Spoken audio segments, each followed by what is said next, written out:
boom, shakalaka boom. You've tuned in to the Free Range Human Show of Choice, your daily dose of reality radio. It starts right now. This is the FAFO Friday edition of the Clay Edwards Show. We're live here on 103.9 WYAB. Streaming worldwide. Well, hold on. That's the 50,000 megawatt 103.9 WYAB. Let's not forget the most important part there. Streaming, of course, worldwide and live over on the Mazda of Jackson live stream. That's right, the Mazda of Jackson live stream. If you're out new car shopping this weekend, Mazda Jackson needs to be your one-stop shop. That's right, man, right over there, I-55 at Briarwood. You can stop in, see them all weekend, or you can shop them online at MazdaofJackson.com. Be sure to check them out. Go by, check out that all-new CX-90. All right. Let's see here. If you want to text the show, well, let me tell you where we're streaming. On the Mazda Jackson live stream, we're on YouTube and X. You can type in Save JXN. There's two different streams on YouTube. There's one in landscape and there's one in portrait. That means one's widescreen and one is horizontal, up and down. If you click on the one you don't want, click on the other one. You'll get one eventually that suits your fancy. So that's the way we do YouTube. X is also done in portrait, which is the horizontal up and down, and then Rumble and Twitch are both in widescreen or landscape mode. And you can check those out by searching Clay Edwards Show. And of course, we clip the show up and put it out all across social media in different formats and segments and all that fun stuff. And it's also available in the audio-only podcast where you can check it out on Apple, Spotify, Podbean, and wherever you download and listen to. But they call it download. I don't actually download a damn thing. I just hit play. You can download, I guess. Why you would want it to eat up space on your phone, I have no idea. I'm sure I have a bunch eating up space on mine. I need to clean it up so I can put more pictures that I'll never look at on there. But that's a whole nother conversation for another day right there. But pictures on our phones and videos on our phones, they eat up space that we never look at. They get us sucked into the buy more space on your iCloud trap. Anyway, I keep getting emails from Gmail about I'm out of space in my email. If I want to keep receiving emails to this address, I need to spend more money. I'm like, I'm already doing it with one email address, but I've got this what's my older one. And now that I need to do it with this other one, I have two email addresses. How about I just scratch both of them and start a new email address? Because I really don't use either one. Neither one is that important to me. I'm not married to either one of them. And so I just kind of thought it was funny. Because I got my Clay at WYAB, which really just goes to my Save Jackson at Gmail address. And I could literally start another email address and just still get the Clay at WYAB piped there. But I've got some of my credit card bills, for whatever reason, go to my older personal Gmail. And I don't know why, because I just got these credit cards in the last couple of years. Why it defaulted to that one, I don't know. Maybe that was what I set up my Credit Karma with or something, and I applied through Credit Karma for them. Whatever, I'm guessing. Anyway, I'm sure those are the little things that we all talk about daily, right? Is dang email addresses and phone storage that we'll never use. All right, hey, coming up here in the next segment, Sean Yurtkaran, attorney at law, former prosecutor, is going to zoom in with us and be on the screen, and we're going to be discussing CARLY GREGG. I want to force him to discuss the Derek Chauvin potential appeal and just the way that whole thing unfolded over there, or is unfolding up there. I don't think he's going to get a new trial in the state of Minneapolis. The state of Minnesota. But stranger things have happened. I think the government has Tim Walz and that whole state bent over a barrel. Keith Ellison, all of them. Do not be surprised. I know everybody thinks, and I haven't heard anybody else say this. That probably just means I'm super duper wrong. But do not be surprised if there's a backdoor deal. Not that kind, lefties. Not that kind. If there's a backdoor deal to get the state charges dropped for Derek Chauvin in trade out, basically, for some of them maybe not going to prison. So if I just wouldn't be surprised at all if we see some kind of deal worked where Chauvin gets the state charges dropped in this appeal, and they just decide not to do a new trial based on evidence that wasn't available at the time, such as the correct autopsy. I'm not just thinking. I doubt it happens. It's a Hail Mary, but we need to make America whole again. We need to heal. America needs to heal. And I don't think we can fully heal from all the damages of the BLM Summer of Love 2020 until Derek Chauvin's a free man. So, I don't know. We'll see. Fingers crossed. I pray for that man every night. I really do. Wrap your arms around him, God. Wrap your arms around him. He's one of your greatest soldiers. So, I'm going to talk to Sean about that retrial potentially. And I also want to hit him up about and I don't know how much attention he's been paying to it. So if he's listening right now, Sean, you better Google it real quick. The Carmelo Anthony potential for a new trial over in Texas, which, man, I'm going to tell you, that ain't looking too good for old Carmelo. No, it is not. No, it is not. We have Preston Birch, while not on the screen yet. His mic is live, and he's sitting across from me here in the studio. You can follow him on X at Bourbon Diplomacy without the Y on the end. And you can follow me on X at SaveJXN. Please do. I'm pretty active over there with my Facebook, all out of whack now. So, with that said, some texts have come out. So apparently there was an agreement between the two parties, the plaintiffs and the defendant, mm-hmm. and I guess be from the state and from Carmelo's defense team. There was a lot of like personal things that would have been made each side look really bad. That if they got introduced, so they both just agreed to just keep it to that day and basically no character stuff. Yep. And I'm gonna be honest, I don't know how I feel about that. Now, if I'm Carmelo's people, I'm like, absolutely, please do not let them know that he had just gotten broken up with his girlfriend that week, and she had to go to the principal because he was stalking her. And he was basically saying that he was dreaming about stabbing somebody and licking the blood off the blade after he did it. And that he was on the, quote, verge. Yeah, that don't look too good for him. Well, I think there's a word for that. I think it's called premeditated murder. Yeah. You could surmise from that it might be a little premeditated. Well, I've been saying that I thought it was premeditated for a while. He showed up to a track meet with a pocket knife, which, on the surface, you can say, hey, man, the kids have knives. Okay. All right. Well, yeah, I get it. Maybe, you still ain't supposed to take one to school, much less why are you taking a knife to a track meet. But, hey, maybe you're walking home after. You need some self-defense. I'm a First Amendment guy, Second Amendment guy. I'm an All-Amendment guy. Maybe not the 14th. But the 14th is one that women vote, right? I think so. Yeah, well, that's the one we got to do away with that one. Sorry, conservative women. Y'all need to fall on the sword. Your liberal counterparts have really screwed this up for us. But that's another conversation for another day. So you show up to a school track meet. You go up under a tent where you have no business being. You have no friends under that tent. You just sit down where you don't belong, poke your bottom lip out. Then you're asked to leave multiple times. You don't. Somebody touches you. If you touch me again, I'm going to kill you. Touch you again. You kill them. Now, you're a man of your word. I'll give you that. Promise is made. Promise is kept. But again, somebody touching you, we don't care about black boys and their boundaries.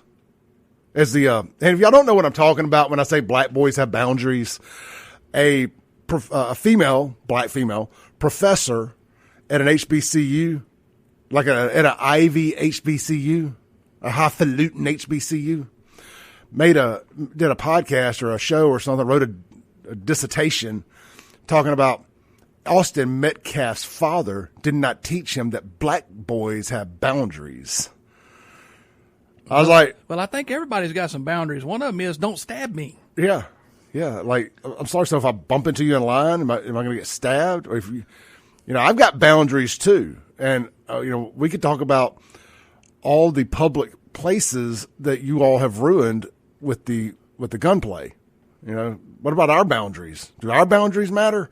Well, anyway, and I just love to say every time that, She said Austin Metcalf's father found out that black boys have boundaries. Well, Carmelo Anthony found out that Texas has laws and prisons. So I say all that to say this: if I am the defense and if I am the family for old young Mr. Carmelo Anthony, I'm being very careful here, because 35 years might be the low end to what he could get in a new trial. If they also go back and see these texts and they show that it's premeditated, you could end up having a capital punishment on the table. Yeah, you might want to not roll them dice. Now, I say that. Now, I don't know for sure. Can you check if somebody's a minor in Texas when they kill somebody and they're charged as an adult, can they face the death penalty if they committed the crime when they're a minor? All right. I think they've taken the death penalty off the table for minors. I don't know why I think that, because I know they made that change a few years back. They ended up letting a lot of scumbags out of prison, where they said if you were given a life sentence as a juvenile, they went back. The Supreme Court went back and changed that. As a juvenile, you cannot be given life without the possibility of parole. You at least got to have the possibility. And the parole board in Mississippi took that as, well, we got to release all these people now. And a lot of bad people got released from prison that had no business, like double murderers and stuff like that, who eventually died in car wrecks. Wah, wah, wah. What we got over there? What's it saying? Oh, it's running a little. Grok is running a little slow this morning. Yeah. Everybody must be using it. Yeah, it updated, and it's like super duper even more smarter now than it was. So it takes a little while as it's doing extra research. Is how I like to look at it. A person who was under 18 years old at the time of the offense cannot receive the death penalty in Texas. But he could receive a longer sentence. I'm sure he could get a longer sentence. So he could, in theory, get a longer sentence, which it's all semantics, because he could parole out at some point anyway. Good behavior, this, that, and the other. Right. But but if I'm him, I'm very cautious about opening up a can of worms here, because I think that public sentiment could wean out of your favor if some of this stuff comes out. Now, the flip side is I've been seeing all this online. I don't know how true it is, because I don't know how reputable these independent sources are.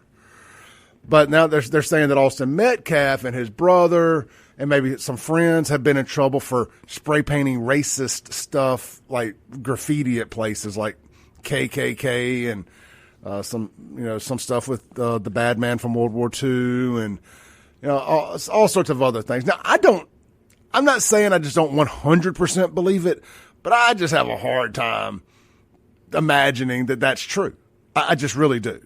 First off, if you look at where they live, I don't know how much graffiti life is going on over there, but I just think, how convenient.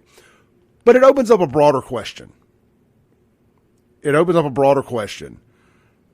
Does the culture think that, I know the answer to this, by the way, it's a rhetorical question.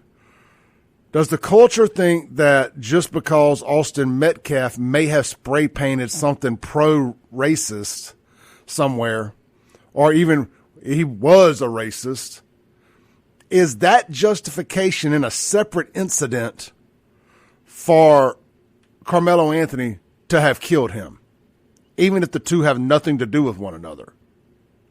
But they'll say, because he's a racist, he approached Carmelo Anthony and told him to leave the tent. But I don't think it matters. That's where I have the problem with the hate crime issues and the hate speech issues. Is all crime is hate if you do something to your fellow man. It doesn't matter what it is. If you steal from them or kill them, it's hate. But the young man, if he were attacked, the reciprocation has to be equal to what he got. You don't shoot someone with a cannon because they touched you on the shoulder. Well, you don't stab someone in the heart because they touched you. You don't stab someone either because they touched you. Right. I was going way overzealous there. I'm not even 100% sure that you can punch somebody in the face because they tapped you on the shoulder. Yeah, it has to be reciprocal and at the same level. Right. Now, you can go a little above, but you don't want to. You can shove somebody back. You don't jump all the way to the top of the scale. Right. Right. Well, that's the low impulse control.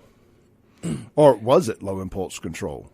Was it maybe fulfilling what he said he was exactly. going to do? It was premeditated, and it was exactly controlled because he knew exactly what he was going to do. Yeah, I don't know how the state made that deal on the front end. Like you said, now there was some tit for tat on the front end of that case, but how the state made that deal to not bring that in for those text messages, wow. Well, there's also one more thing. We got to take a break here. Apparently, the Carmelo Anthony family is from Louisiana, and the kid was having so much troubles there keeping his hands to himself that he got sent to a program at LSU for troubled kids that can't keep their hands to themselves. And that's what led to the family moving to Texas. Well. So the other shoe drops. Yep. And so I say all of this to say all of that to say this. Parents, you just never know who your kids are around. And I mean, Christine Wansley made the comment that black parents have to have a talk with their kids about when they're around white people. I mean, could I not make the argument that after this, maybe it could be the other way around? Because we don't know who has been to some kind of class or program because they can't keep their hands to themselves. I didn't even know there was such a thing. I thought that was just called jail. I don't know. Again, that's why when one side gets into all this racial huff and puff when something happens to one of them, that I can always just flip the script. Okay, well, what about this one? What about when y'all did this? Oh, it's racist if I say white parents need to have a talk about kids hanging out with black kids because you may get one of them may go Carmelo Anthony on you. That's racist. I will tell you that's racist. But why is it not racist when a black mother says out loud that black mothers had to have a talk with their sons about being the only black kid around when they're around white people? It's racist. If it's racist when one side does it, it's racist when the other does it. And I do not buy into the black people can't be racist because they don't have power. You better tell that to somebody who don't live in Jackson, Mississippi. Let's take a break real quick. When we come back, I do want to circle back around to this conversation at some point because I got a lot more I want to say about it. When we come back, we're going to introduce Sean Yurtkaran to the conversation. You can find Sean if you get in trouble at onetextlaw.com. Onetextlaw.com. You can do the number or the spelling of the number one. I would say the letter one. If it's in letters, if you're spelling it, it is letters. Anyway, it's either the number onetextlaw.com or onetextlaw.com if you get yourself in trouble and you need a good criminal defense attorney, from DUIs to domestic violence to murder and people violating your boundaries. You too may end up needing an attorney. Anyway, we're going to discuss CARLY GREGG's sentence being upheld by the Mississippi Supreme Court, her life sentence, her dual life sentences being upheld by the Mississippi Supreme Court, and more. Don't go nowhere. We'll be right back. 1039 WYAB. Text us on the Ellis Autoplex text line with any questions for Sean at 769-241-1944, or drop a comment in the live stream, and we'll have Creston scanning those and popping them up on the screen while we're live. We'll be right back.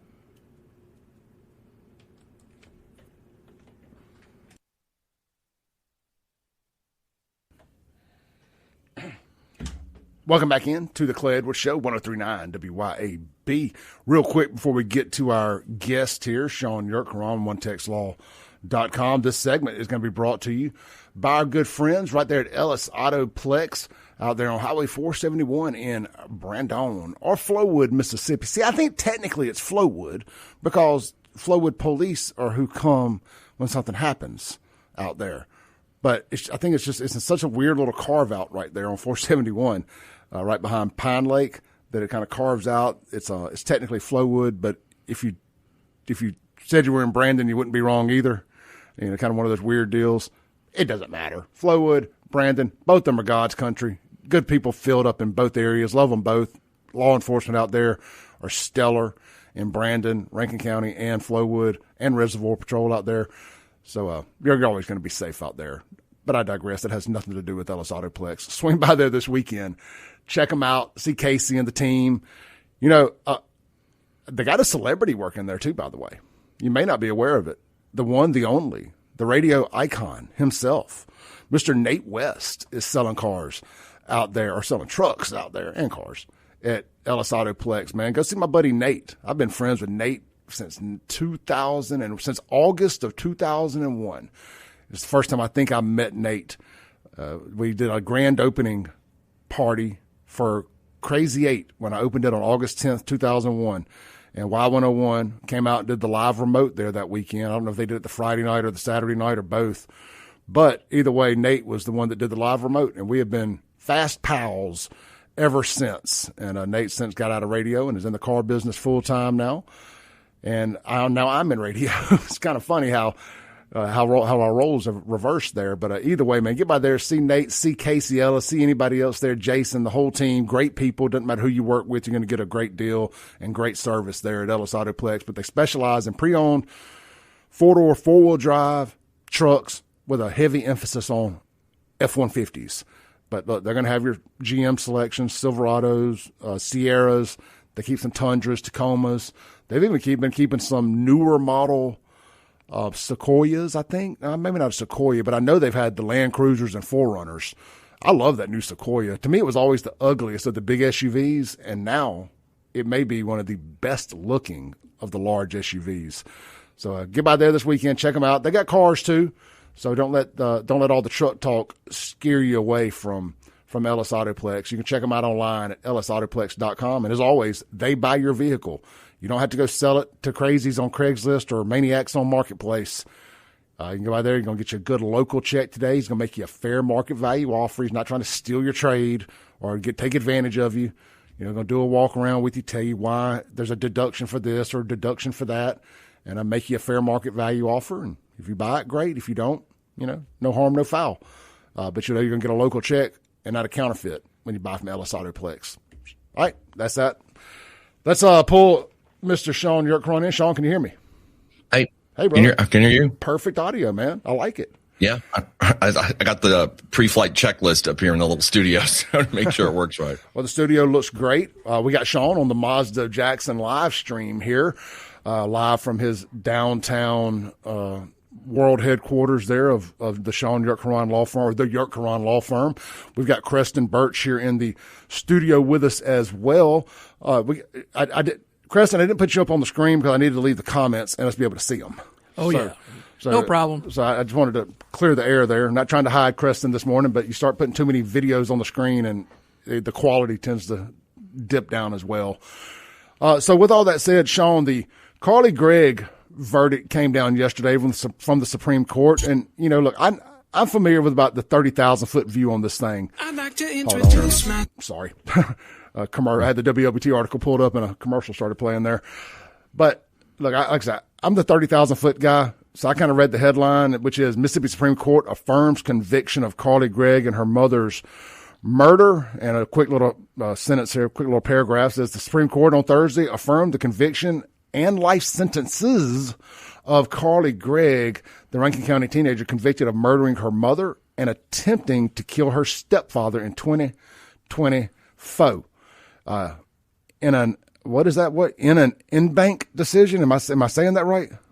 Yeah. ENBANC, in-bank decision.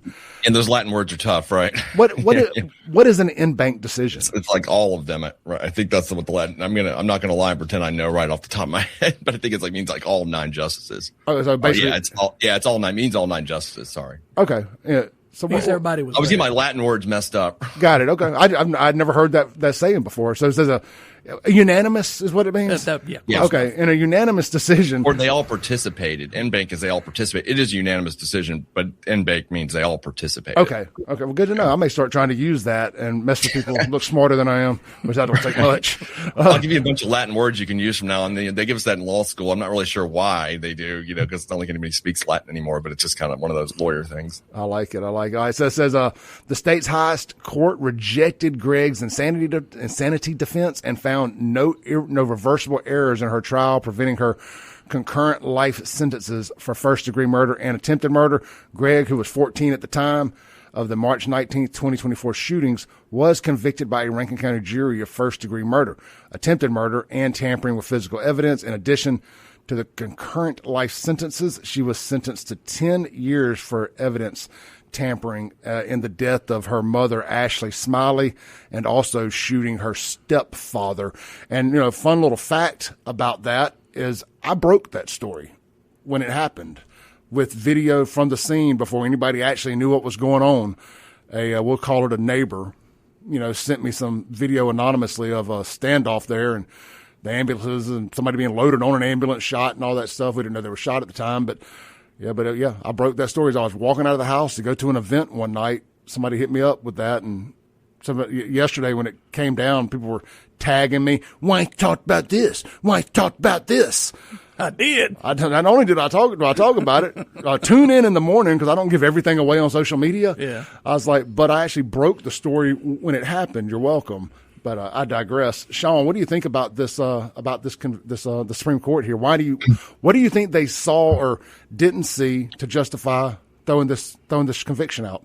Well, I think it. The way I'm going to put it simply, the guilt was overwhelming, right? I think there's no dispute that she did it, and I think so. What the whole argument was over a few things. Obviously, her age, whether she was insane at the time, or that she understood between right and wrong at the time of that she killed her mother. And the court said, the jury didn't buy that defense, which I think that was properly picked apart by the state. Michael Smith had that cross examination where he just kind of tore up the state defense expert, and the jury didn't buy it, and the court affirmed that. The main issue to me really in this decision is about the life with or without parole part. And I think if you remember, everybody was talking about that back then. Like, what did that mean? And what they kind of broke it down the way under first degree murder, it's life, basically just life imprisonment. So there is like possibility of parole, even though I know it gets kind of confusing because first degree murder isn't supposed to be parole eligible.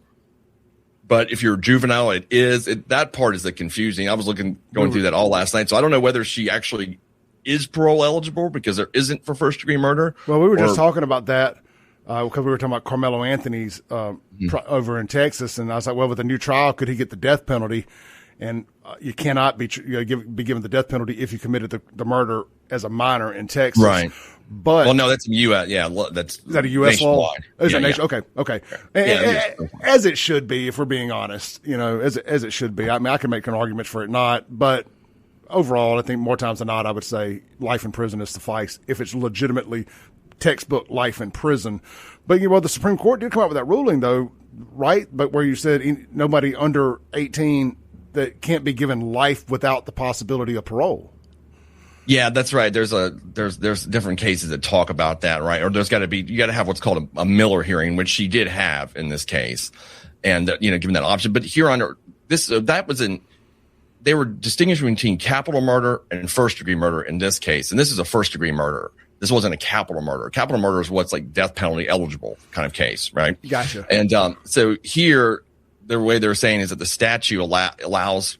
It doesn't say that she's not eligible for parole. Like, it doesn't ever say that. And I think that the state was arguing that the jury came back with a decision that she shouldn't be eligible for parole, but the statute doesn't allow that, is what the court is saying. As best as I'm reading it. So just to be clear, because I'm already a little confused. I'm not even clear either, because here's what the weird part is. So the court's saying that, but I don't know what the parole standard is for a first degree murder, because it's not supposed to be parole eligible for anyone. So is there a different standard for juveniles? I can't really find that yet. So I haven't seen that, where if there would be. Now there is on the attempted murder, she's got an eligibility at 50% apparently. But but as to the first degree murder, that offense is generally not parole eligible for anyone. So what's the applicability to it here under the parole? That's a confusing part. Well, look, I just always go back to, is it John Davis? I can't remember his last name off the top of my head. I had his family. I had the victims I had his former stepbrother on here. He's the guy from South Jackson back in like 99 or 2000, 2002, somewhere in there. He was 17, killed his father and stepmother. premeditated murder, tried to kill him with rat poison for like a week. Wasn't happening fast enough, so he ended up shooting them, dismembering them, putting them in containers and taking them out to the park out in Brandon by my house in downtown Brandon there. And you had a friend that prosecuted that case, back like 20 years ago, right? Yeah, probably about 24, 25 years ago now, give or take, And he got given life without the possibility of parole for the double murders. Now, I don't know if they were capital murder or first degree. I would have to go back and look. But when this law change came down from this, or I don't know if the law changed, but whatever, when the Supreme Court made this decision about the cannot do minors without the possibility of parole, our damn parole board looked at it and said, well, let's let him out. The church says he's a good boy now. And man, within 4 or 5 months of getting out, he got so banged up, drunk, that he wrecked his car on Highway 80 there in Pearl. And in the middle of the day, by the way, on a Friday, on homecoming Friday too, just fun fact there, he was out riding around the roads, crap-faced drunk, while kids were getting ready to go to the homecoming football game there in Pearl. Ends up drunk in a ditch, gets sent back to jail. But I guess by way of the law, a DUI isn't enough to violate. But so he stayed in jail for almost a year, got back out, and karma, has a way of karma-ing. Is karma-ing a thing? You know what I mean? So he ends up dying in a car wreck. Middle of the day, sober, out there off Highway 18. But his early release cost him his life. It's just the irony, right? Anyway, irrelevant to the conversation, but always like getting that in when I can. So what's next for Carly? Well, actually, I'll tell you what. Hold that thought. We've ran over. You go for a couple segments. Yeah. Mm-hmm. All right. We got Sean York-Karan here in the studio. We've got my good friend Creston Birch, and of course, I am Clay Edwards. This is WYAB 103.9 FM, and of course, we're streaming worldwide over on the Mazda Jackson live stream on X, YouTube, Rumble, and Twitch at either Save JXN or at Clay Edwards Show. Join us there, or keep listening where you're at. We'll be right back.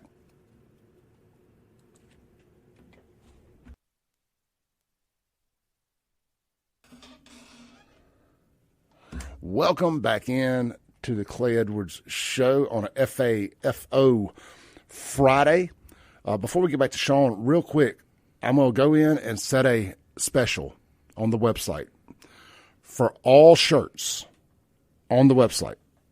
Even the newest, if it's in stock, I'm selling it for $10. Everything. We're doing a clearance sale on the website, $10 plus shipping. On everything on buyfafo.com. I haven't gone in and changed the price yet. I'm going to do it during the top of the hour break, but just a little FYI. If you want to support your boy, help me get rid of some of these shirts. I need to make room in the house more than anything. I got a couple cases of shirts that I'm always constantly having to move around. I'm not doing all the live events like I once was, which is where I sold most of my shirts. Doesn't mean I'm not going to keep selling shirts. I'm just got a new plan in place where I don't have to keep as much in stock. So I want to sell what I got and move forward with some new designs, a little bit more variety. We got a deal set up where we kind of sell as we go now, and I don't have to commit to keeping as much inventory. So I'm going to sell what we got. $10 a shirt. That is losing money, by the way. I'm going to lose money to sell shirts. But that's just my way of saying thank you to you guys. So buy 2, 3, 4, 5, whatever. There's no cap limit. There won't be any promo code needed. It's going to be $10. And I'm not bringing them to meet you anywhere or nothing like that. Order online, and I will ship them out by Monday. All right, that's buyfafo.com, buyfafo.com, but wait till about 10 after 9. I mean, 10 after 8. Real quick, lunch today. I'm going to double dip here and tell you 2 places at one time. One, Martin's, Livingston, or downtown, Jackson. It's a fried chicken Friday. So if you want some fried chicken, bone-in fried chicken, good deep fried Southern style, mashed potatoes. They got about 8 or 9 different sides to choose from. They always got mashed potatoes or rice and gravy every day. You don't have to pick one or the other. You don't have to pick a day. Anyway, they got mashed potatoes and rice and gravy amongst plenty of others every day. Also, you can get fried fish on the menu 7 days a week there too. They have Southern style fried fish also with like a little cream sauce on it. It's so good. It's like fancy fried fish, but man, you don't have to get the sauce on it if you don't want it, but why wouldn't you? Gravy on everything. That's Martin's, either location. And don't forget the Livingston location. Swing by the marketplace and get some of their homemade pizzas. They're frozen and vacuum sealed, and get those to cook this weekend. You will not regret it. I keep at least, there's 2 in a pack for $15. And really one, you could share one with somebody if you're eating a side salad or something with it, but 2 is plenty, $15. They got Supreme, Meat Lovers, all of that. They have all their ready to cook dishes that I told you about the other day. I told you yesterday about the Mardi Gras pasta. You can also get the crawfish Julie pasta, the chicken Parmesan, or the chicken Alfredo. They're all phenomenal. So check that out. I was going to tell you about McBee's also, but you know what? I went a little longer on the Martin's read there, so we'll push McBee's to the next segment. But Martin's, that's what's for lunch and dinner. And check out all the great upcoming concerts at the downtown location. And I believe on August 28th, they got the Nirvana tribute band, Nirvana. And they're one of the world-renowned Nirvana tribute bands. So if that's your jam, if you like the grunge, you like Nirvana, you just like a little nostalgia, Martin's, August 28th. That's where you want to be. All right, man, let's bring Sean Yurkaron back in. Sean, you there? Yep. You going to go to Nirvana? Yeah, I actually have that on my schedule. Is that next week? I think so. I think it's the 28th. Yeah, that's what it's actually on my Apple calendar. I just saw that this morning. Funny you said that. I must have just saved it somehow. So it's either the 28th or 29th. I'm sorry. I was thinking the 28th was Saturday. So it's either the 28th or 29th. I have to go back and confirm the day, but it's next weekend. Either way you look at it. Yeah, it looks like I have it saved. If it's 90s rock, I'm gonna go. I'm with you. And you know what's funny? Just we're about to run out of time here. I'll just say this: I like 90s rock way more now than I liked it in the 90s. I was still more of an 80s hair metal guy then, and I went from 80s hair metal to rap. I didn't go straight to listening to grunge. I was like, Yeah, you've told me that before, right? I was a little sour about that whole time. I really did. I really did, but I made up for it, which is really cool, to be honest with you, because I waited to the 2015 or so to really get into grunge, 2016, 17. So it was like, and I knew all the songs, don't get me wrong, but it was like getting to rediscover an entire new genre of music at one time and discovering all these songs for the first time. And Mother Love Bone. If there's not a better band, there's not a better one-album band than Mother Love Bone. There's a lot of great one-hit wonders in the 90s, kind of like the 60s. You know, 60s had a lot of really great one-hit wonders. The 90s did the same thing. Yeah, absolutely. One-album wonders, really, more than just one hits. But you could argue that Candlebox is a one-album wonder. I could say I love their whole catalog. But if we're just talking about hits, that one album, Soul Asylum. I mean, there's just so many examples of this. Collective Soul. Yeah. 7 Mary 3. Soul was a very popular name in the 90s, right? It was. What is it with the bands with 3 in the title? 7 Mary 3, 3 Doors Down, Third Eye Blind.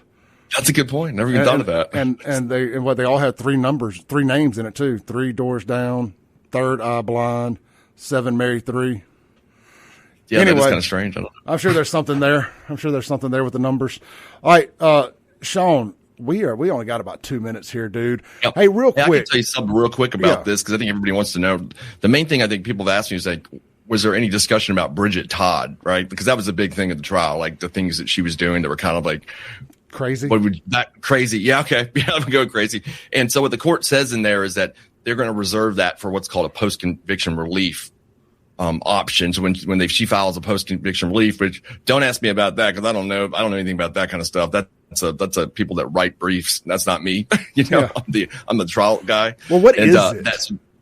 It's like a petition that you can do after you exhaust your appellate options to the Supreme Court. So then you file a post-relief what's called PCR, and that's a different, like a kind of appellate track.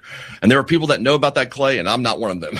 Like that's the guys that write stuff, and I'm not one of those people. So, low success rate on those. She can bring in what's called an ineffective assistance of counsel claim, and that's where I think that stuff's going to come up. It seems so. That's what the court's kind of saying, because I know everybody's waiting to hear like them, basically order Bridget Todd to get a mental evaluation, but they didn't do that. Interesting stuff there. Interesting stuff. Sean, how long do you have this morning? I mean, I can do after the 8 for a little bit. Can you do after the 8? Let's do this. Let's go ahead and take this break here. Then we'll come back. We'll have a short break. Why don't we do something special here? Why don't we talk through this break also? We'll stay with the live stream through the break. And maybe have a couple random questions. I got a text on the Ellis Autoplex text line that maybe Sean can answer for us concerning the gosh dang it, I just brought brain fart here. What's the kid's name that got killed in Jackson? Kingston Frazier, concerning the Kingston Frazier case, a little conspiracy theory that I've never heard before. So I'll ask you that here. A little tease. How about that? We're gonna talk a little Kingston Frazier exclusively on the live stream radio. Don't go nowhere. We'll be right back. 103.9 WYAB.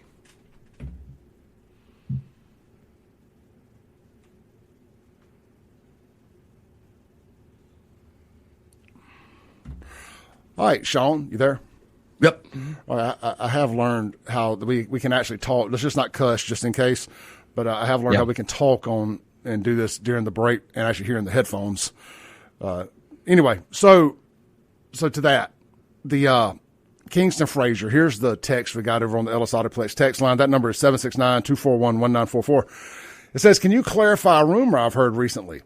In the Kingston Frazier death case, the little boy that was kidnapped from Kroger on 55, it is my understanding that this was a cartel hit in the fact that those three boys carried that out for the cartel because the mother had wronged the cartel in some way. Have you heard anything like that? Is there any truth to that?" And I said, absolutely not.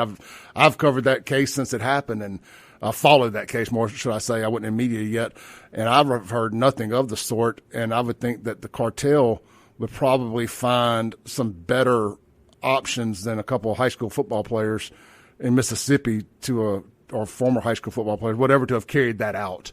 So I don't know how much truth there would have been to that. What would have been their connection to the cartel is a wilder question than the fact that what had the mother done to the cartel.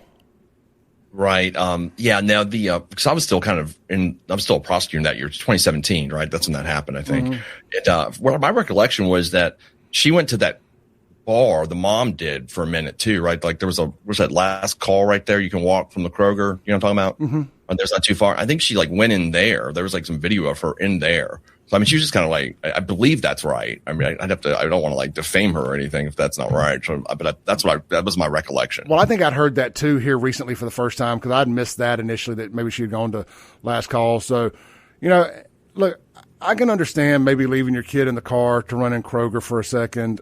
I've never done that. I wouldn't do that, but I get why you would. He's asleep.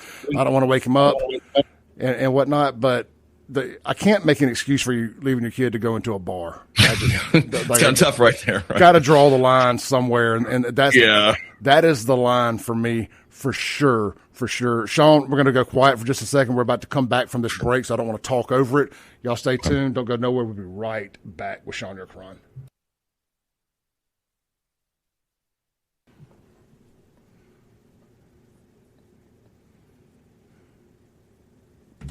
All right, welcome back in. Again, y'all can text us at 769-241-1944. That's the Ellis Autoplex text line. We got about a minute here. We got Sean Yerkaron. What we just did, and I can do it in a short version here for the radio audience.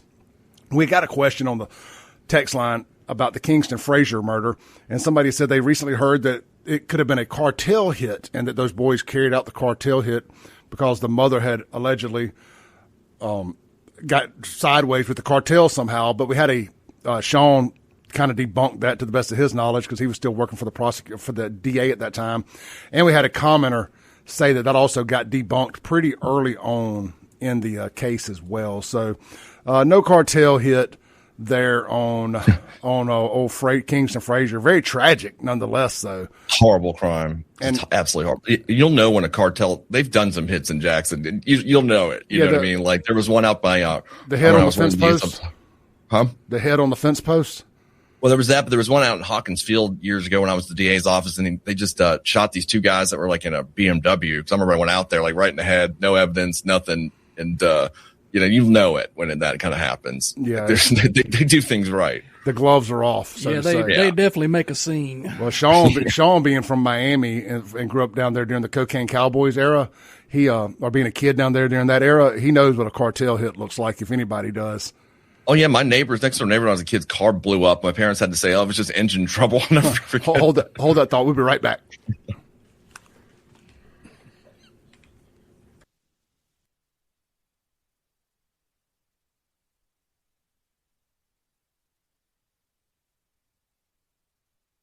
Sean, Sean, can you hear me? Yep. Mm-hmm. Let's pick that up. Again, let's just watch our language just in case we're bleeding through. But Sure. The cartel hit. Do you have any other fun stories there about Miami growing up in the cocaine cowboys era? Yeah, I get a couple. So we had this next door neighbor, like literally our next door neighbor, who was laundering some. Everybody was laundering drug money back in those days, and he'd worked at some bank, and of course, a lot of those guys that launder the money they skim a little too much, if you know what I mean. Yeah. Took a little too much off the top. Too much off the top, and one morning I remember this guy's car just blew up in the driveway next door, and it was so loud it was 40 years ago, and I still remember this happening. And my parents just went through all the rigmarole to explain to me that this was like, just cars malfunction. Of course, like when I got older, they're like, no, he was laundering money for some Colombians or something. And but the best part was, so it got so bad that most of the businesses around Miami were all laundering drug money at that time, that you didn't know what was legitimate, what was not. So one time my dad took his car into the shop, and it wasn't even a real auto mechanic, but he didn't know that. And then he got it back, and it didn't work, and it took him forever to get it fixed because they messed it up worse. You just run into that stuff like that all the time because it was so prevalent. The whole city in the 80s was built on cocaine. So it's almost like a Hollywood set. It's like there's a business there, but it's behind it. It's not what it says it is. It's nothing. Yeah, exactly. That's hilarious. There was one time something like that happened to me in Jackson. We were working on a murder case, and we went into this, it looked like a auto repair shop, right? And we go in the back, and there's 300 cars with all these out of state licenses. It was obviously a chop shop, And do you remember where that was? It was on Gallatin, if I remember correctly. I think it was. If you know what I'm talking about, I think it was Gallatin. Because I used to do a lot of parts recycling, so to say, when I had my mini trucks. We're always looking for parts that we could, donor trucks, donor vehicles where we could do experiments and stuff because we were trying to get them super low. So we were always looking for 4-wheel drive front fenders for our 2-wheel drive trucks because they were wider and we could fit bigger wheels and tires under them and stuff to bag them and everything. So I was always in and out of places like that. And man, I stumbled into some really, really strange things over the years, and we would end up years later seeing them get busted on TV as chop shops. I'm like, I knew there was something weird there. Well, it was funny because we were looking for this guy that had witnessed, I don't know, some murder I was working on. There's so many kind of run together. But so me and my investigator went out there and we're asking for this guy, and these guys were all nervous because they had a big operation. So they went and they dragged this dude out front. They're like, yeah, go talk to him. Just get out, do it outside, because we're walking in there at the DA's office and they're thinking we're coming there to bust him. So I finally told him, dude, I don't give any care about your chop shop. I'm working on this murder case. You guys chop as many cars as you want. Ain't my business. It's another person's business. That's not my department. It's my department here, man. I don't care. That's there's going to be another Nolan Wells case, and it may affect another group of people or whoever it is. So there needs to be some safeguards on this for the future. Yeah. I'm not talking about suppressing people's speech and all that. I'm saying we can't allow the dissemination of outright falsehoods. Hold that. We're in the intro.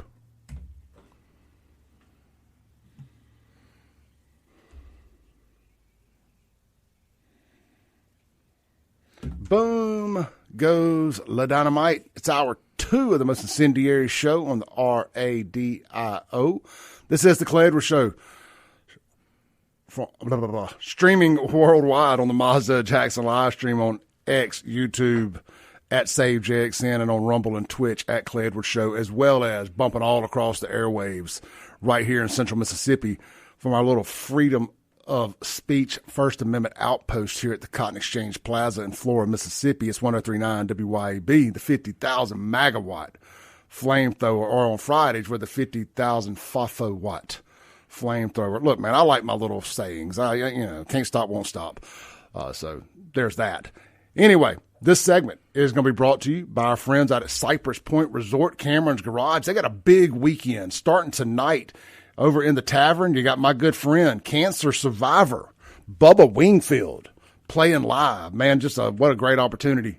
What a survivor there. Bubba came so close to knocking on death's door last year and a half or so ago, and was able to raise money and get the medical treatment he needed. And guys, you can pat yourselves on the back for that, because we did that locally right here in central Mississippi when the community came together and raised all that money for Bubba. It saved his life. I don't think there's any any other way to say it. So go check out Bubba tomorrow night from 6:30 to 9:30 in the tonight. I'm sorry, 6:30 to 9:30 in the tavern, and then next door in the Cameron's Garage, the big outdoor stage, the big sports bar there. They got the Dirt Deacons, and they're a great band. They play covers of rock, country, southern rock, stuff like that. And then tomorrow night, man, Thomas Kane, Nashville recording artist. And here's the cool thing. It's my good friend, my fellow radio host, my lifelong friend, my former roommate in Hollywood, California, on the Sunset Strip, the one, the only, Dirty D, Daryl Arnold. It's Daryl's birthday party tomorrow night there at Cameron's Garage inside Cypress Point. So, guys, make plans to get out there this weekend. Take the kids through the drive-through safari during the day. Grab a buffet. Do some shopping out there at the butcher shop. Come back, watch some sports. High school football starts tonight, too, by the way. So, big weekend. Shout out to the Brandon Bulldogs. Shout out to my buddy Jake Wimberly, starting his 15th season as the voice of the Brandon Bulldogs. So, go Dogs and go whoever your team is. And good luck to everybody. I may be the only guy in the world that pulls for Pearl and Brandon. So, go Pearl as well. Go Pirates. My school don't exist anymore. You know, my school is a Walmart now, and I don't claim Terry. So, Byram is non-existent. Sean, you went to Puckett, didn't you? Yeah. Mm-hmm. Right. Yeah, it still exists. Puckett still exists. Preston, where'd you go to school? Elementary school in Lawrence County and graduated high school in McGee. Gotcha. Well, all those still exist, I assume. For the moment. You know, I went to no less than 3 schools that no longer exist: Southwest Academy, Burris Academy, and Byram. Well, you know what? Actually, they closed Whitten too. So 4 schools that I went to do not. Gosh, every school I went to no longer exists now that I say it out loud. Could there be a coincidence? I burned them down, son. Is Wilkins still open? The elementary school there behind Wingfield? I don't know. Anyway, I don't know. The school across the street from my office is closed. That magnet school. Yeah, Bailey. Obama. Obama. Yeah, it's really pretty school too. It's sad. Well, they need to be. That's what they need to let these charter schools go into these schools. They really should, and that's a whole nother conversation for another day. Anyway, all right, let's circle back, Sean. Not circle back. Let's talk about. We were texting yesterday when I talked about this Derek Chauvin stuff, Sean. Yeah, and me and you've had a couple of conversations about it privately. Now, well, let's remove. I don't even know if you can remove politics from this, but let's remove left and right from this, and let's people's feelings and emotions about George Floyd and Derek Chauvin. Let's just look at the facts of why this was a bogus trial. And Sean, you've been paying attention to this, haven't you? Yeah. I listened to what you were saying yesterday, and then it immediately triggered something in my mind, because that one argument he had is a really good legal. I don't know what Minnesota law is in regards to this. I just know what Mississippi's law is.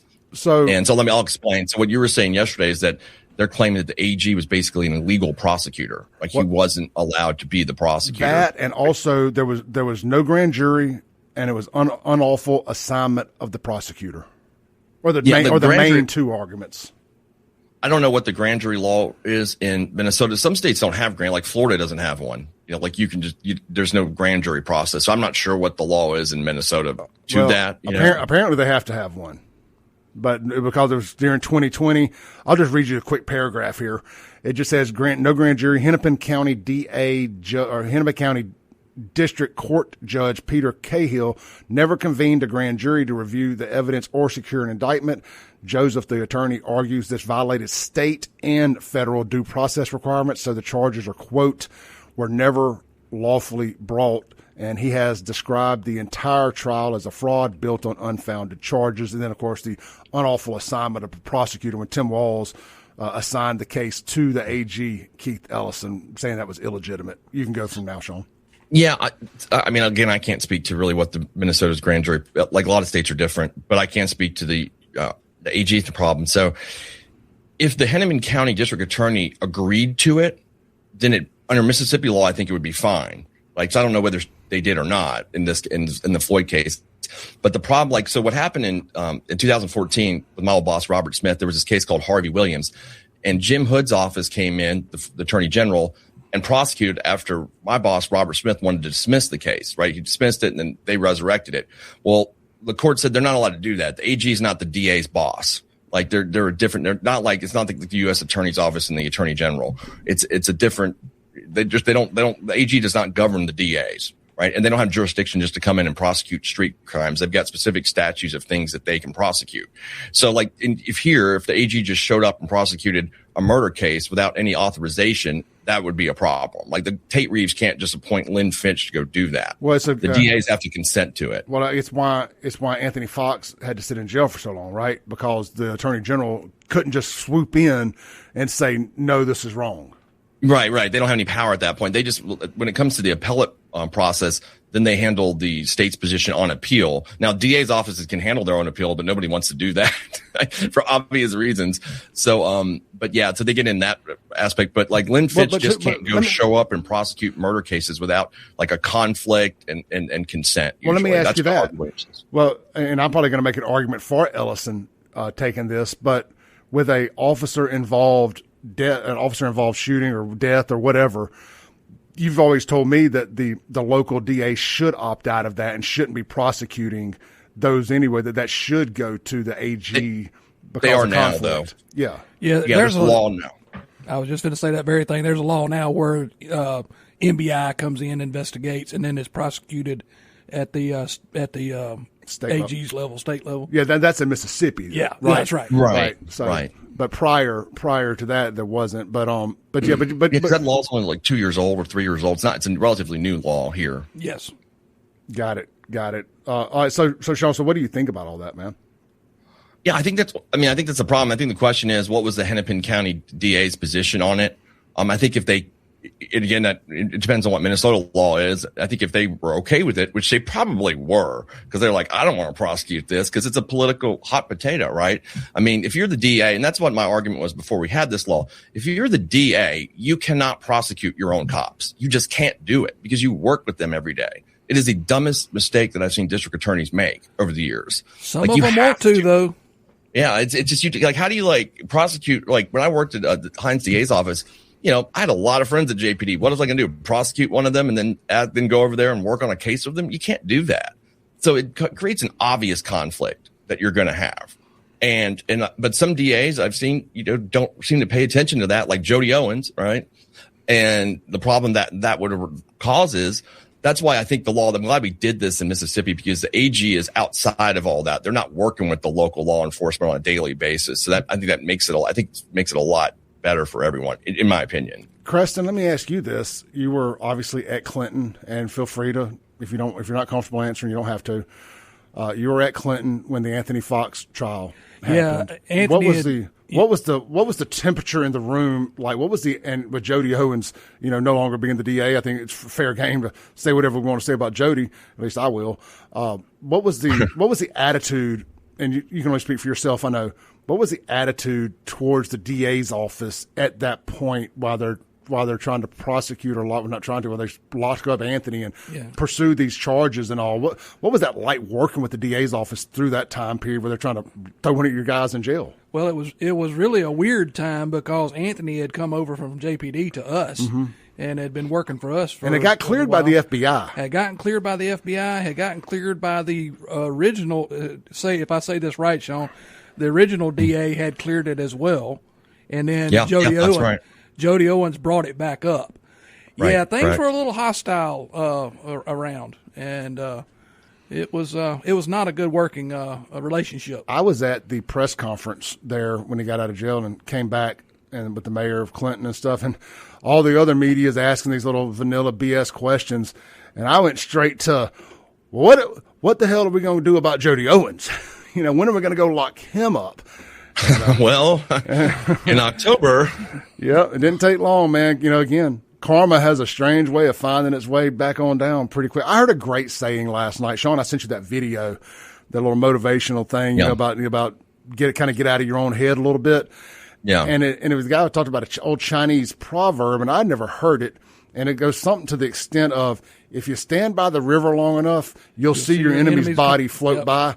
And dude, that was the first thing I thought of was That's true. Anthony Fox sitting there smoking that cigar out in front of the federal building, watching Jody Owens and Chockway's bodies float by. Yeah, I don't think Fox will he'll be okay with me saying this. I gave him a little text that evening, and I said, "Has the cigar and the drink came out yet?" And he says, "Oh yeah," and I'm doing a little dance as I do it. Yeah. I have some text with him too from that same few minutes or that same day, and nobody deserved it more than Fox. He looked like he was celebrating St. Patty's Day out in front of the federal building, like barbecuing, he did a tailgate and having a good old time. Barbecue. Did he bring a barbecue out there or something like that? I don't know. I thought maybe I'm remembering that wrong. No, I mean I'm kidding about that, but he should. If that was the vibe, it was a vibe. What did the kids say? Is a vibe. It was a vibe out there that day. So look, Sean, back to the Derek Chauvin stuff here. So I was saying yesterday. Now I don't think this is going to work. By the way, I don't think there's going to be. I don't think they're going to win. The state of Minnesota. They're not going to do this. I don't think they're going to be able to get a jury that will do this, because a grand jury or whatever. I don't think this will get thrown out. But I did throw and also he's in federal prison now, where he's a little bit safer. So and people are like, why don't the feds drop the charge? It'll set a great example. Blah blah blah, or not drop the charge, but pardon him. And I'm like, well, then that means he'll have to go to state prison. And you don't want to do that. Out of the frying pan into the fire. Yeah, he doesn't need to be there. If he ain't getting out of jail, let him stay in the Fed. He's already almost been killed there, got stabbed a bunch of times. This man, we have a legitimate political prisoner in this country, and it is like nothing is being done about it. I'm telling you, if you are a conservative and you live in a blue state or a blue city, you are crazy, because you can look at Hinds County, and they've shown you what they'll do to the police there with Anthony Fox. Now, granted, that was a special circumstances, and there's going to be a new DA, all of that stuff, but we don't know who they're going to elect next, and all that good stuff. You look at somewhere like Minnesota and what they've done there with Derek Chauvin. Dude, SummerSlam, WWE SummerSlam was in Minnesota this year. I could afford to go. I wanted to go see Brock Lesnar's last match. But I sat there and said, no, bro, that's in Minneapolis. That is ground zero. Minnesota itself is in such a shambles up there right now that it's not advisable. Yeah, I mean, not like I'm planning to go up there and get in anything, but if something was to pop off, I know that that is not a place that Clay Edwards needs to get in trouble. So yeah, I mean, if you get arrested or get involved in something in Minnesota, though, that's going to be pretty funny. I'm just going to let you know that I'm going to have to blast on Facebook. Yeah, I'm not going to. Oh yeah, feel free. I hope I've always said if I get arrested, I hope I am wearing one of my FAFO shirts in my mugshot.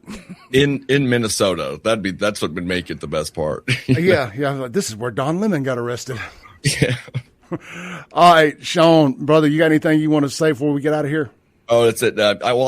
Speaking of DA's race, tomorrow I've got Gwen Aggo on the show. So she is running for DA. I think we've got the qualification deadline was yesterday, and I haven't checked the final list. So she's running. I know Marvin Sanders is running, and as well as Dollar Palmer. The one good thing I want to say about all of it, though, is everybody that I've heard that is running is actually qualified to be DA for once. It's like the first time ever. So that's a good thing. Is the current appointed DA not running? He's not eligible to run because he lives in Madison County. Oh, that's right. Okay. Yeah. Well, good deal. So that's the three that we know of, and they're all qualified, through experience to be DA. That is a breath of fresh air. So it doesn't feel like it's going to be a politicized position. No, and there's two more. I think I've heard Greta Harris, who she's very qualified, also is going to run out of Bubba's office. So it's a good thing. There's qualified people.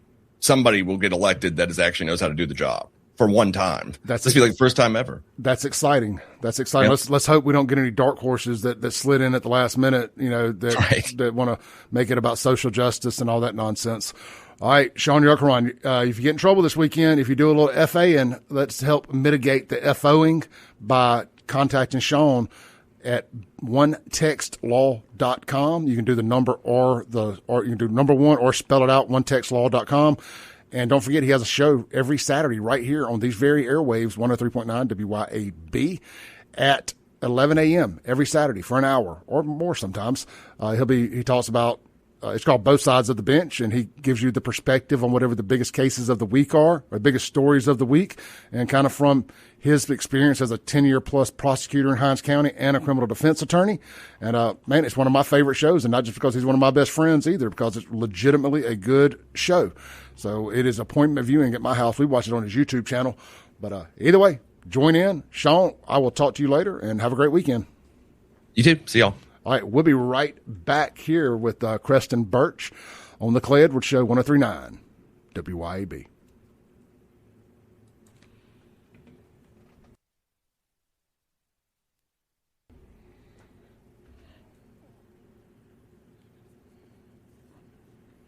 Welcome back in to the Clay Edwards Show, 103.9 WYAB. This segment brought to you by our friends over at, my buddies over at McBee's. You know, it's the weekend, and they just opened today, the grand opening, the official grand opening.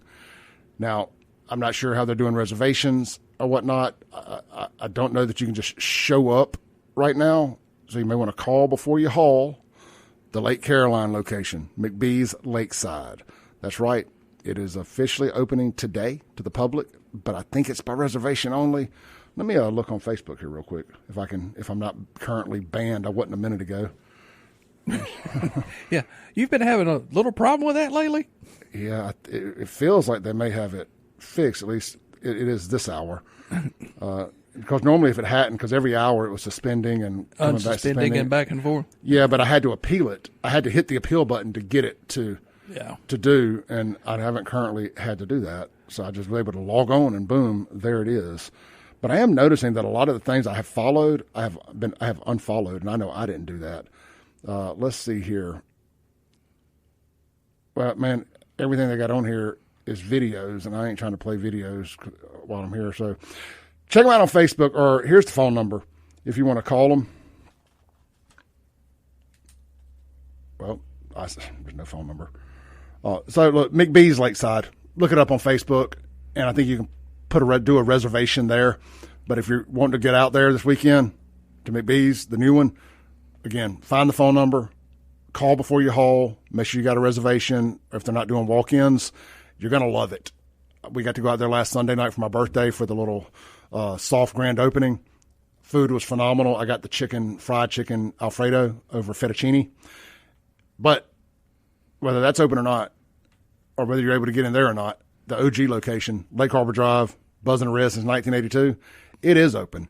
And you can swing by there today, and the blue plate special of the day is fried catfish, Southern style, Mississippi farm raised to be exact. Me and Matt, the radio station owner, went and had lunch there Tuesday.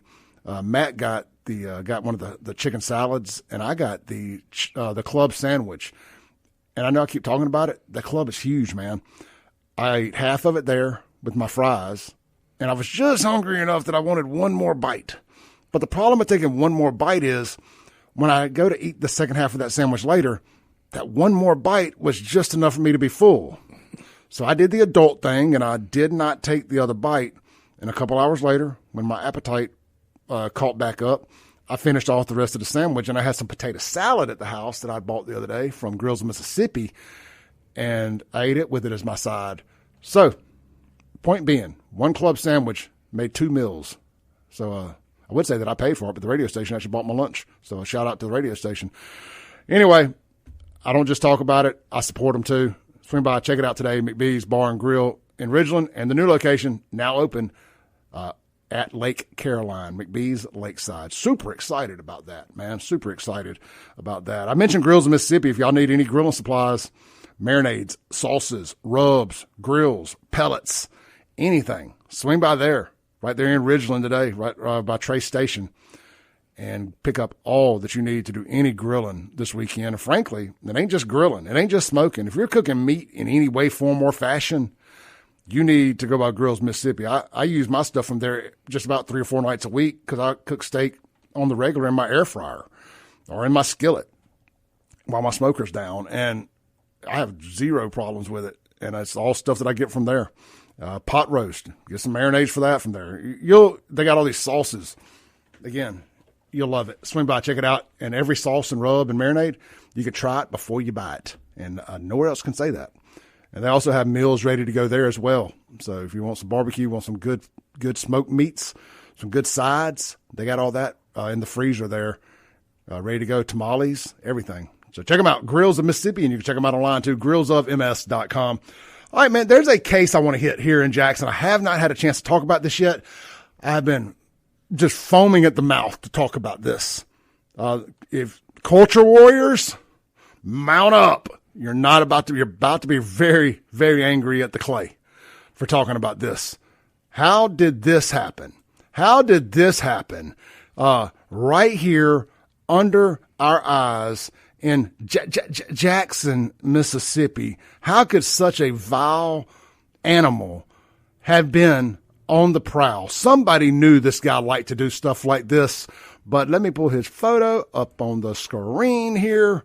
There it is. Culture rotter of the week, FAFO champion, pitiful human being, deserves to be in prison for life, by the name of Ladarius Cornelius Smith.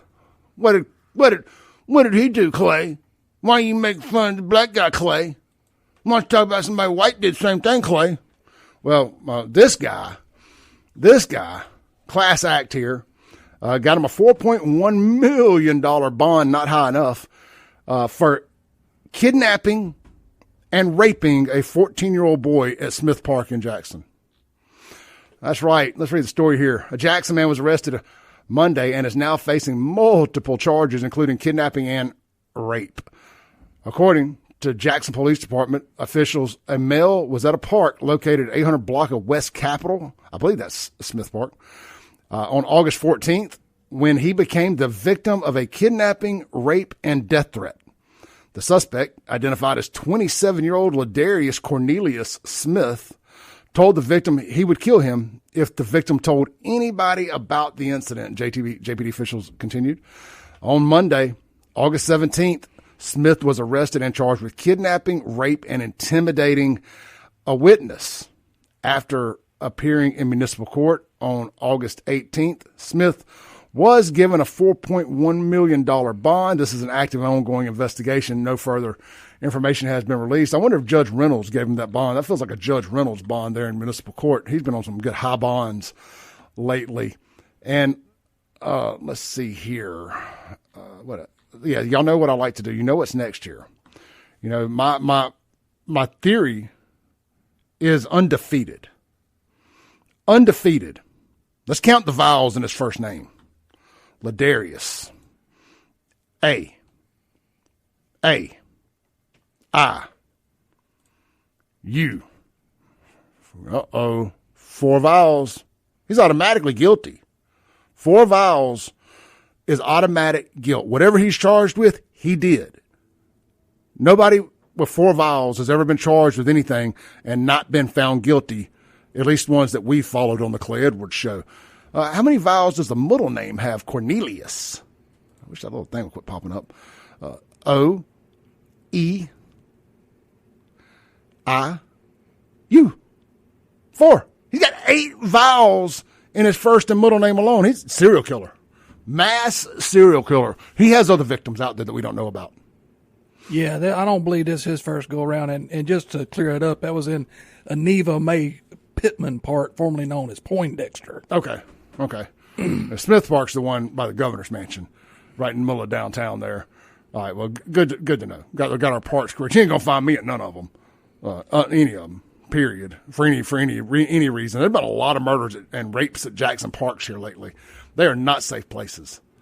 Doesn't sound like it. None of them safe. The walking trails don't appear to be safe. Well, we still ain't found out who shot and killed the 15-year-old girl that they found dead on that walking trail. There was, there's a lot of this gay stuff too is leading to these murders on these parks. Remember the guy, 2 years ago, maybe 3 years ago, at the tennis facility out there in North Jackson. He had met a dude for a little shump at the park, and he killed him. Yeah. Seems I recall that. Mm-hmm. That was a little gay affair thing. These gay gangsters are getting some booty and then robbing and shooting and killing their lovers. I guess maybe they're meeting on Backpage or something like that. One of these online deals, maybe. I don't know. It's gross, is what it is.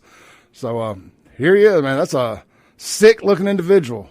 But if you like doing that kind of stuff, maybe jail's just the place for you. Yeah, I mean, soap dropped. Look at there, I dropped the soap. Anybody? I'm clean. I bet he gave me an STD too. Yeah, I mean, if you look as crackhead as this guy looks, and you're out raping random people in parks, I'm guessing you probably didn't use protection. And I'm not trying to talk about the victim here at all, but I'm just talking about the low-life scum that we get out there and do something like that. I'm a couple days late on this, and we haven't given one of these out in a while, and I don't have the belt with me, but we're going to do this anyway. We got us a brand new effed around, literally, and found out grand champion culture rodder of the week, 8 vial having Ladarius Cornelius Smith is your FAFO grand champion of the week. Hopefully he never sees the outside of a jail again, but it is Hinds County. So he could be out 2 to 3 months back robbing, raping, stealing, and killing again.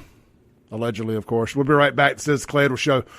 We're Creston Birch here on FAFO Friday. I'm trying to get the prices on these shirts changed here in the commercial break, so stand by for that. And get ready for some 042 wine and spirits information when we return. Welcome back in to the Clay Edwards Show. Thanks for staying on through the break there. Guys, I know I've talked about it a lot.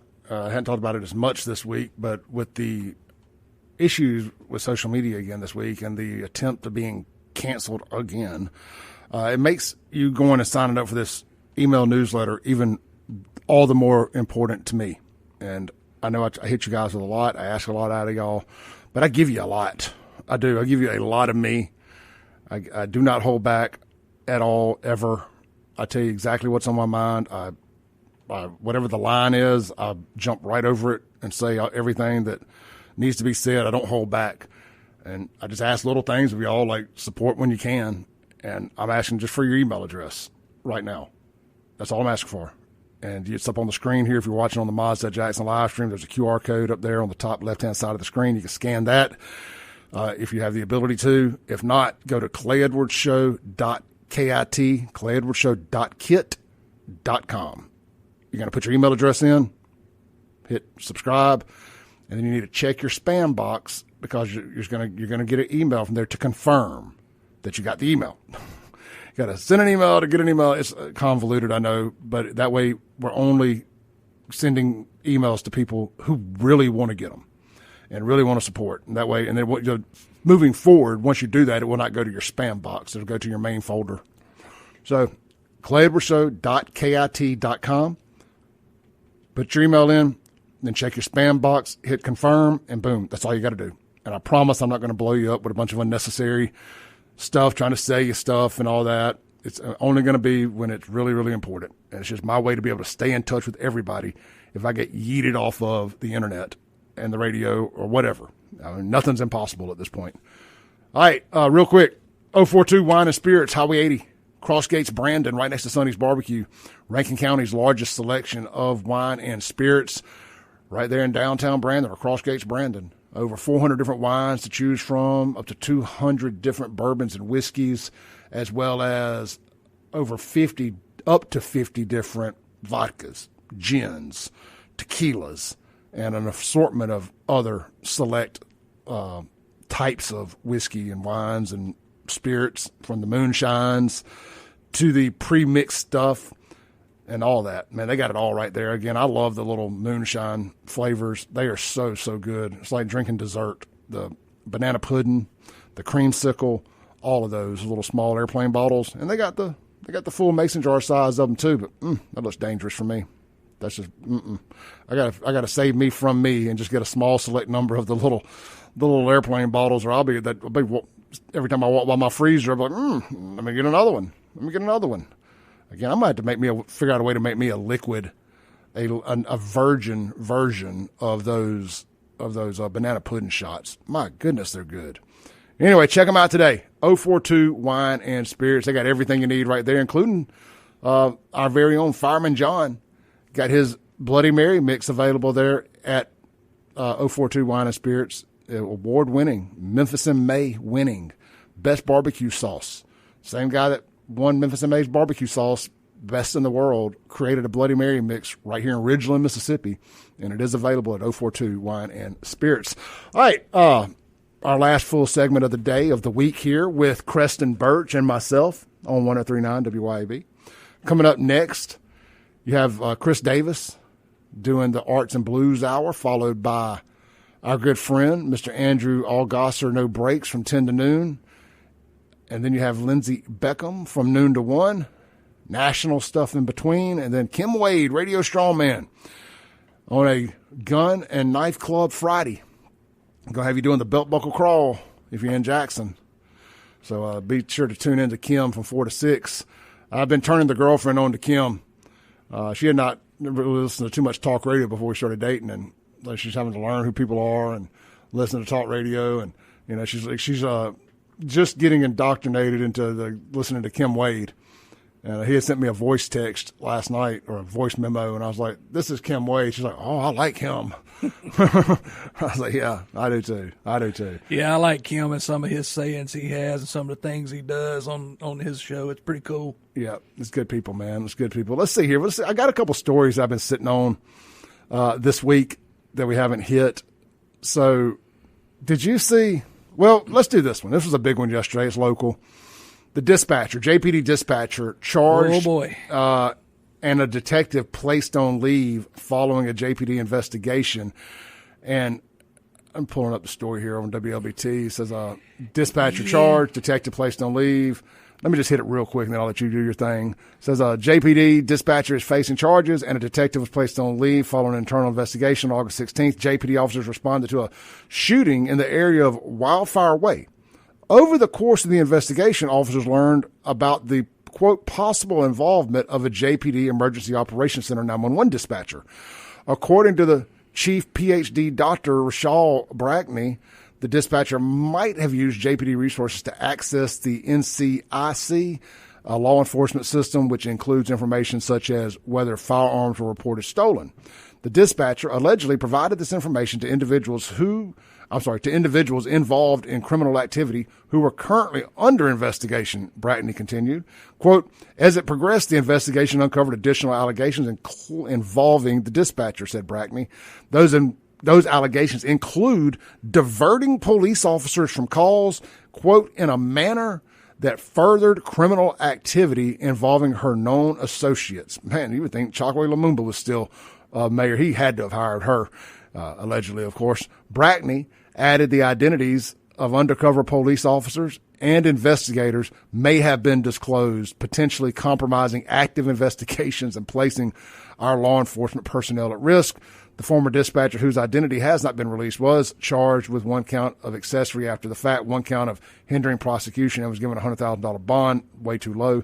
As the investigation continued, JPD detectives also found to have been possibly a JPD detective was also found to have been possibly compromised. Brackney said upon learning the news on Thursday afternoon, she contacted the Hinds County DA's office and briefed the DA, Brad McCullough, on the matter.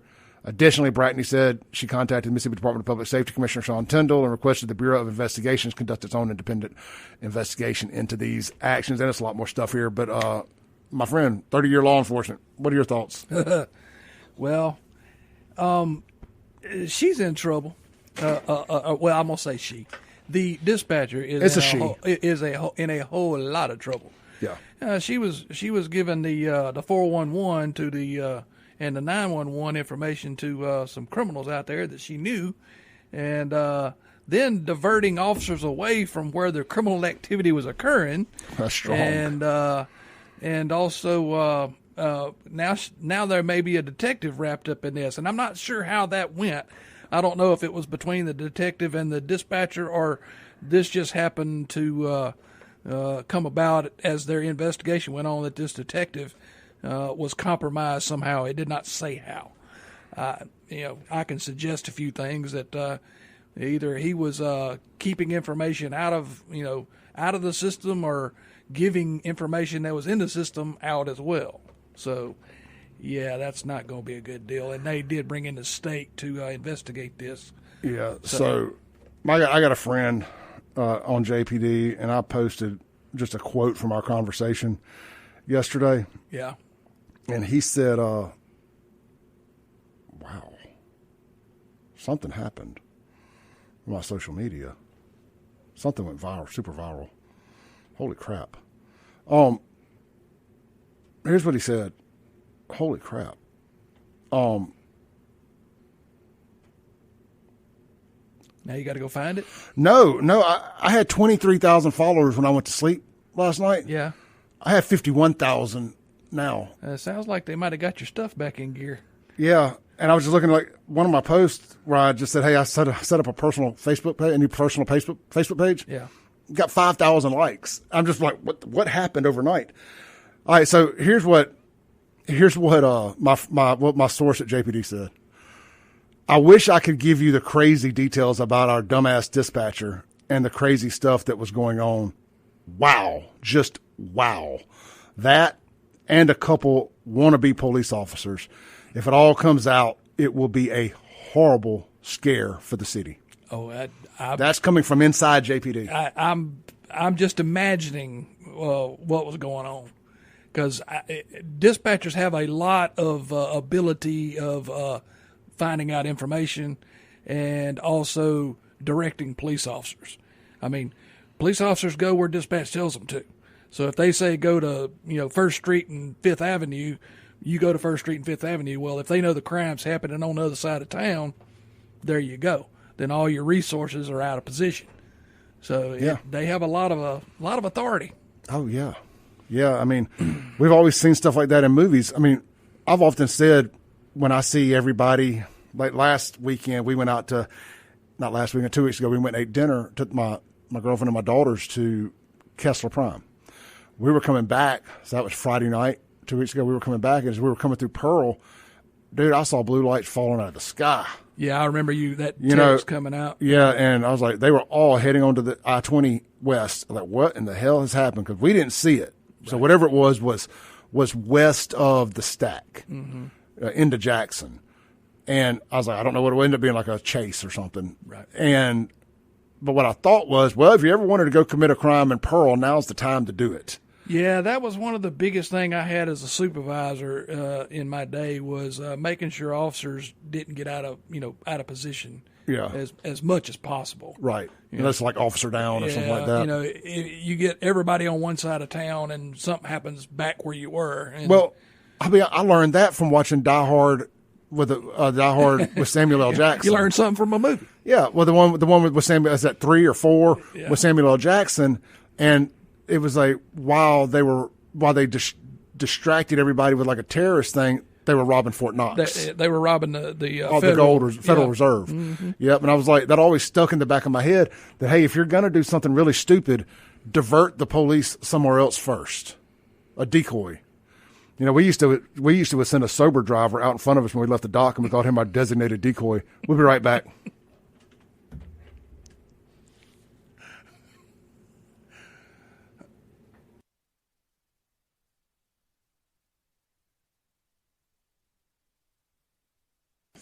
All right, everybody, man. Ain't no point in leaving y'all hanging. I'm getting the shirt prices changed as I'm typing here. I've got about half of them updated. Give me about 10 minutes or so. Give me till 9:15, and everything on the site is going to be $10. Buyfafo.com, buyfafo.com. Everything $10. No limit on what you buy. No promo code needed. Nothing. If it's in stock, it's $10. Flags. I'm out of hats. But shirts and flags, $10. Those flags cost me $20 each to get made. So, whatever. I'll write it off, I guess. So, just want to get it all going and get ready for some new merch. So, I appreciate everybody. Great week of shows here, I think. Creston, thank you very much for joining us. Be safe out there this weekend. Been a lot of people getting killed on the highway, so we want you back here on Monday morning. Absolutely, man. Be safe out there this weekend. Have a great one. I don't want you in jail or in a casket. So, y'all be careful out there. Keep your heads on a swivel. Avoid large gatherings of Democrats. And, well, that's really all I got to say. Thank you, everybody, for every bit of support and standing with me when so many are standing against me. We're going to be on the right side of history, always. We're never going to be on the wrong side of history. We might get a few things wrong along the way, but it's well-intentioned. And y'all stay tuned. There's going to be a big announcement today or so about one of these big social media guys that's been spreading a bunch of lies about our good friends down there on the coast involved in this Nolan Wells stuff, the targeted friends of Nolan Wells. Going to be a big announcement today about one of the main purveyors of misinformation getting a lawsuit notice from Mr. One Russ Latino. So stay tuned to that. Make sure you're following Russell Latino on Facebook. And the minute he drops it, I'm going to make a video about it. I'm ready to go. I just asked him, could I break the news? He said no. So anyway, I'm going to respect Russ on that. He's been too good to me in this show, so we'll respect that. But if you like the truth and you're tired of the lies, it's retribution time. I'll see y'all Monday. Peace. See ya.